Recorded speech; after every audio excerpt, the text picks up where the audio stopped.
quick, man. But all this free agency, man. Yo, with the Kemba just got signed by the Knicks. You got Evan Fournier to the Knicks. Look. The Knicks making the playoffs last season. I'm just a kid in the candy, so I don't give a damn. We got Timberlake swept by Atlanta in the first round. I remember we got in the playoffs. But speaking of Atlanta, they're about to sign Trae Young to the max. Yeah, I saw that. And they're about to sign John Collins as well. And we hadn't talked, we hadn't mentioned Brooklyn getting the injury players back, the superstars back. It's going to in Miami. Yeah. Kyle Lowry to Miami and everything else. I know he's a little bit long in the tooth, but that's leadership, man. And you're going to a well-coached squad. And I haven't touched the Western Conference yet. The East is going to be bananas, man. I mean, I still think it's going to be Brooklyn and Milwaukee's world. Yeah. But, man, Cedric, we already love the NBA as it is. I mean, if you count what's going on in LA with getting the band back, we'll get to them in the moment. Conference, it's going to be straight bananas, man. It's going to be exciting as hell. Yeah, I mean, I think I told you this, in the playoffs, when that Brooklyn and Milwaukee series, I was like, okay, whoever wins this series is going to win the title. Mm-hmm. And, I mean, Giannis, he came to play that series. I think I had one game where they kind of, I don't necessarily think they contained him, but I think he was still trying to feel himself from that, injury or whatever. But Milwaukee is going to be they're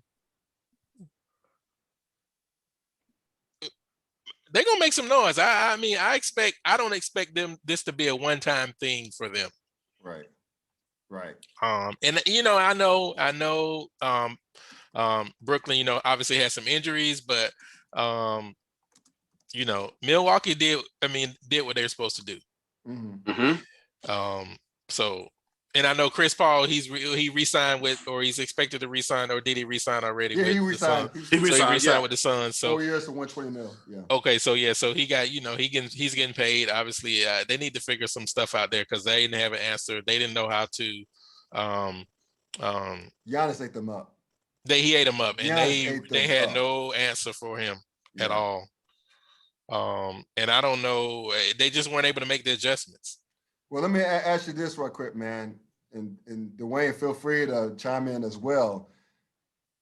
We were talking 2 weeks ago or last week, Dwayne, about is this like a one-off as far as teams without more than one superstar winning it all? Because even though Milwaukee, nor Phoenix for that matter, could not control the injury bug, but other teams suffered.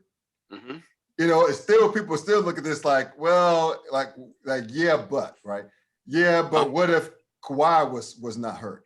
Would they have taken out Phoenix? Yeah. What if Anthony Davis get hurt again in the first round? LeBron would have playing on one leg essentially against Phoenix.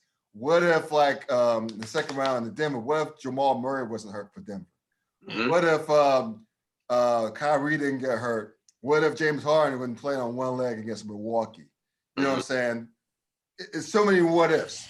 So basically, people were thinking, well, shit, we may get back to the favorites being back, right? The teams with more than one superstar. But I just think that it was this year, the Rays were up in the playoffs because it was fresh blood. Uh-huh. But even though both teams even though these other teams I mentioned are going to be healthier next season, Milwaukee and Phoenix are not going away. No, they're not. No. Because this is going to make it hella exciting. So I don't think it's going to be a one-off. I don't think it's going to be a one-off. I think Milwaukee's right there again. And Phoenix too. Yeah, it's possible. I definitely I think it's possible for both of them to make it back and make a run. I mean, I don't know, man. I think Milwaukee's going to be tough to beat, and you look at some of the other teams in the East, they're much older than Milwaukee is. Uh-huh. So but I'll say this though, right? So Brooklyn just got a little bit lighter today. Spencer Dinwiddie Yeah. got traded to Washington today. I just saw that just now. So they lose a player, but my God, Scott, you know my feelings about the whole injury thing as it pertains to James Harden. I'm gonna still need James Harden to show me the fact that he's effective in the playoffs in order for me to believe that him being hurt it was actually a relevant reason for him to be playing bad in the playoffs. Right. But even still, even though a lot of these teams, Chicago, who's made a lot of moves and gotten better. They made a lot of moves. Yes, New York has gotten better. Atlanta has signed the guys that played well for them and kept them in the house. Washington has added some interesting pieces. I'm looking to see how they do. Detroit just drafted your boy number 1 overall. Cade Cunningham. So will they be able to turn around? Exactly, right? Philadelphia, what do they do? And how will Ben Simmons respond with all of this trade rumor talk, right? Yeah, he's done. yeah. He's done. Yeah, so it's going to be intriguing to see what happens within the Eastern Conference. Now, let's be real. There are 2 teams, well, 3. I'm going to go ahead and add the Miami Heat because I like the moves that they've made as well. Now, they may not have the offensive firepower, but the one thing that they do have are dogs that can play defense. And they've always had that. Yeah, and they've good always coaching. had that. And good coaching. And good coaching. They've always had that. Mm-hmm. And Kyle Lowry, even though he's a good offensive player, he does play good defense. And then you know who else they signed away from Milwaukee? That PJ dog Tucker. himself, PJ Tucker. Tucker. Yeah. So you add all of that defense onto that team. And toughness. You were talking about a team that was in the NBA Finals just 2 seasons ago. Yeah, that team is going to be very interesting. But I don't want to take away from the fact that it's just going to be fun basketball to watch. Yeah. With all of these teams potentially being competitive at least. Right. It's not going to be 4 teams in the East and a bunch of trash. It's going to be a bunch of, on paper, competitive teams going on in the East. Now, the new team, and from my understanding, it hasn't become official yet, but you know how teams have to have like their sponsor, their logo on the jersey. From my understanding, the new sponsor for the LA Lakers is going to be Icy Hot because they have 10 players or 8 players on their roster over 30. Past their primes. They're past their primes. Yeah. But see, the thing is this, right? LeBron. They'll look good in a 7-game series, right? Mm-hmm. But the thing that's going to be most important for them is playing throughout the regular season. We already know how Bama's feel about minute restrictions throughout the season. I'm going to be intrigued to see how many of those guys who are over 30 that actually play over 70 games this year. I really am. I'm going to be taking a peek at that. But the thing is, that means that seeding is going to be important for them. And being that they're in the Western Conference with a bunch of young, talented teams, Phoenix, Denver, Utah, the Clippers, if they can re-sign Kawhi, has that happened yet?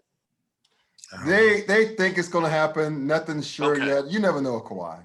And didn't they say something about him having surgery? So if they can re-sign him and surgery doesn't keep him out long, then you got the Clippers and the Dallas Mavericks that are good. Yeah. So the Lakers are currently, in essence, fighting for a 4th or 5th seed.